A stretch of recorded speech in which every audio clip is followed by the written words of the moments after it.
सिन्नर पोलिसांची मोठी कारवाई। 1,87,000चा प्रतिबंधित गुटखा जप्त।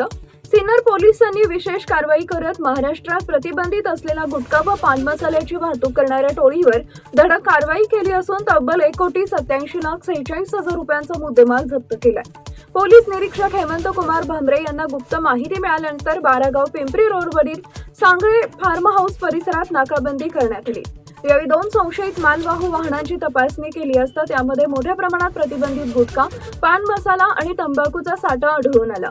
कारवाई दरम्यान बाजीराव BR गोल्ड पान मसाला, नजर पान मसाला व जर्दा तसेच मस्तानी 216 चघळण्याच्या तंबाखूच्या गोण्या जप्त करण्यात आल्या। याशिवाय 2 मालवाहू वाहनेही ताब्यात घेण्यात आली। या प्रकरणी रब्बी अहमद शेख राहणार मंगळूरपीर, जिल्हा वाशिम याला अटक करण्यात आली असून न्यायालयानं त्याला 3 दिवसांची पोलीस कोठडी सुनावली आहे। पुढील तपास सिन्नर पोलीस करत आहेत। टाइम्स ऑफ महाराष्ट्रसाठी सिन्नर प्रतिनिधी नवनाथ आव्हाड यांचा रिपोर्ट।